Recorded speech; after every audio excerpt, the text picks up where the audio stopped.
नमस्कार, आप सभी का स्वागत है हमारे प्यारे से YouTube चैनल पे।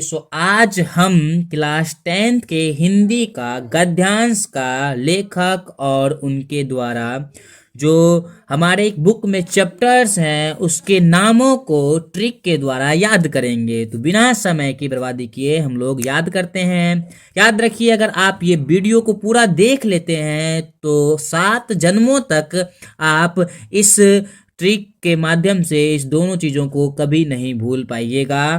तो बिना समय की बर्बादी किए हम लोग देखते हैं। चलिए, पहला हमारा है दिया हुआ कि भीमराव अंबेडकर जी के द्वारा हमारे बुक में लिखा गया है श्रम विभाजन और जाति प्रथा। भीमराव अंबेडकर जी के द्वारा हमारे बुक में क्या है? श्रम विभाजन और जाति प्रथा दिया गया है, जो कि एक निबंध है। क्या है? एक निबंध है। अगर हम लोग ट्रिक की बात करें तो हम लोग याद रखेंगे भीम। भीम कहने का मतलब होता है पांडव के भाई होते हैं। पांडव में 5 पांडव होते हैं और उसी 5 पांडवों में एक का नाम भीम था। क्या था? भीम था। और वो जो भीम था वो बहुत बलवान था। क्या था? बलवान था। अगर भीम बलवान है तो वो कभी भी किसी भी काम को टुकड़ा करके नहीं करेगा। किसी भी काम को टुकड़ा करके नहीं करेगा। कहने का मतलब है कि श्रम का विभाजन नहीं करेगा। कौन नहीं करेगा? भीम नहीं करेगा। तो श्रम विभाजन और जाति प्रथा के लेखक कौन हो जाएंगे? भीमराव अंबेडकर जी हो जाएंगे। आई होप कि ये आपको याद हो गया होगा। देखिए, भीम जो है वो कभी श्रम का विभाजन नहीं करेंगे, क्योंकि वो क्या है? बलवान है। और बलवान लोग कभी भी किसी भी श्रम को ये नहीं कहते कि ये तुम कर लो, वो तुम कर लो। वो खुद से ही अपना काम कर लेते हैं। इसलिए जो श्रम का विभाजन हो जाएगा वो भीम लोग नहीं करते हैं, तो भीमराव अंबेडकर हो जाएगा। चलिए आगे देखते हैं। हमारा अगला दिया हुआ है नलिन विलोचन शर्मा। नलिन विलोचन शर्मा। नलिन विलोचन शर्मा, इनके द्वारा लिखा गया है एक कहानी हमारी पुस्तक में, जिसका नाम है विष के दांत। क्या नाम है? विष के दांत। तो याद रखेंगे हम लोग नलिन विलोचन शर्मा कि विष के दांत जो है आपका, विष का दांत किसका होता है? सांपों का होता है। किसका होता है? सांप का। और सांप जब काटता है तो वो रंग कैसा हो जाता है? हम लोग का रंग नीला पड़ जाता है। कैसा हो जाता है? नीला पड़ जाता है। जब सांप काटता है, विष किस में पाया जाता है? विष सांपों में पाया जाता है। और जब सांप हमें काटते हैं तो हमारा रंग कैसा पड़ जाता है शरीर का? नीला, यानी कि नलिन विलोचन शर्मा। आई होप कि आपको दोनों याद हो गए होंगे। जैसे कि हम लोग पूछे अभी कि श्रम विभाजन और जाति प्रथा के लेखक कौन है, तो हम लोग जैसे बोलेंगे श्रम विभाजन कौन नहीं करता है, तो बाबा साहेब भीमराव अंबेडकर। भीमराव अंबेडकर नहीं करते। तो विष के दांत किसकी लेखक है कि किसकी रचना है? विष के दांत जो रचना है वो देखेंगे हम लोग कि विष का दांत। तो विष का दांत किसका होता है? सांप का। और सांप जब काटता है तो नीला पड़ जाता है। कहने का मतलब है नलिन विलोचन शर्मा। चलिए आगे बढ़ते हैं हम लोग। अगला है हम लोग का मैक्स मूलर। क्या नाम है? Max Muller. इनकी जो रचना है वो है भारत से हम क्या सीखे। यह एक क्या है? भाषण है। क्या ये? भाषण है। तो मैक्स मूलर, तो इसको याद रखने का ट्रिक है कि भारत से हम लोग क्या सीखते हैं? मैक्सिमम बातें सीखते हैं। मैक्सिमम बातें हम लोग कहाँ सीखते हैं? भारत से, क्योंकि हम लोग भारत में रहते हैं। तो हम लोग कहीं भी जाएंगे तो अपनी भारतीय संस्कृति को नहीं भूलेंगे। तो जो भी हमने सीखा है, मैक्सिमम बातें कहाँ से सीखा है? तो भारत में हमने मैक्सिमम बात सीखा, यानी कि मैक्स मूलर। मैक्सिमम बात सीखा यानी कि मैक्स मूलर। चलिए अगले देखते हैं। आगे देखिए, आगे है हमारा कि हजारी प्रसाद द्विवेदी। हजारी प्रसाद द्विवेदी, इनका लिखा हुआ है नाखून क्यों बढ़ते हैं। हजारी प्रसाद द्विवेदी द्वारा एक ललित निबंध दिया गया है हमारी पुस्तक में, जिसका नाम है नाखून क्यों बढ़ते हैं। क्या नाम है? नाखून क्यों बढ़ते हैं। तो याद रखिएगा, हजारी नाखून को जो है हम लोग हजारों बार काटते हैं। हजारों बार काटते हैं। तो नाखून को क्या करते हैं हम लोग? हजारों बार काटते हैं, यानी कि हजारी प्रसाद द्विवेदी। नाखून को हम लोग हजारों बार काटते हैं। कहने का मतलब क्या? हजारी प्रसाद द्विवेदी। चलिए आगे बढ़ते हैं। आगे है हम लोग का गुणाकर मूले जी। क्या नाम है? गुणाकर मूले जी है। गुणाकर मूले जी का है नागरी लिपि, जो एक क्या है? निबंध है।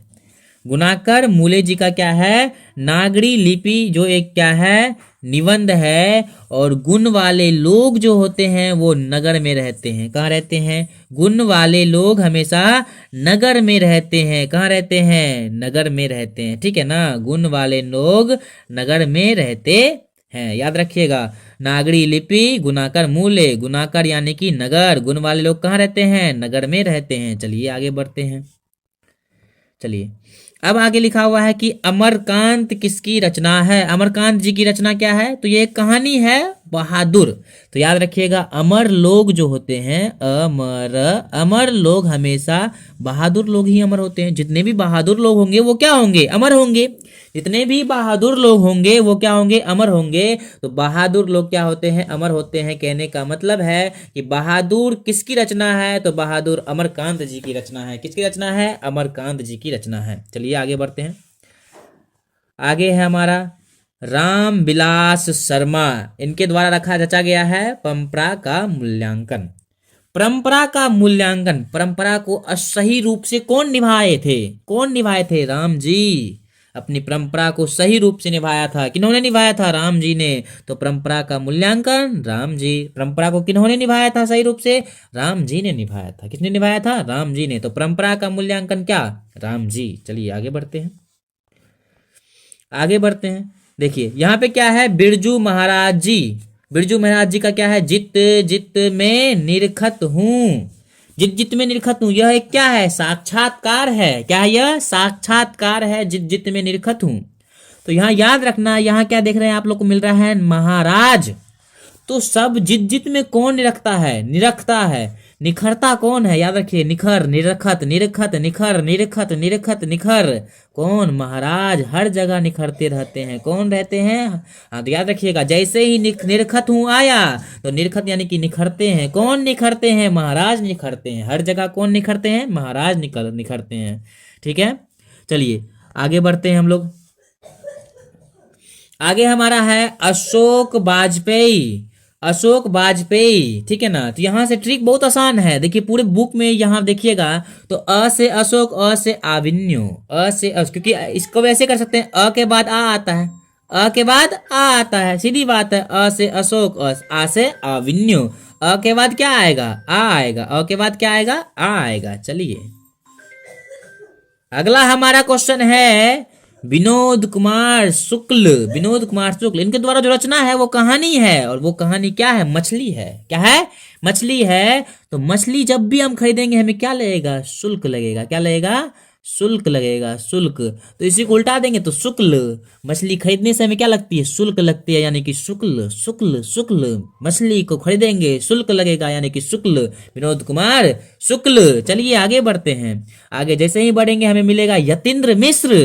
यतीन्द्र मिश्र जी की जो रचना है वो है नौबत खाने में इबादत। यह एक व्यक्ति चित्र है। क्या है, व्यक्ति चित्र है। यतीन्द्र मिश्र, यहाँ देखिए मिश्र यानी कि मिश्री, मिश्र यानी कि मिश्री, मिश्र यानी कि मिश्री। अगर यहाँ पे देखिए खाने, तो यहाँ देखिए खाने वाली चीज क्या है, मिश्री है। खाने वाला चीज क्या है, मिश्री है। तो यहाँ रखेंगे, जैसे ही आया खाना, खाना, खाना, क्या खाना, मिश्री खाना। क्या खाना, मिश्री खाना, यानी कि यतीन्द्र मिश्र।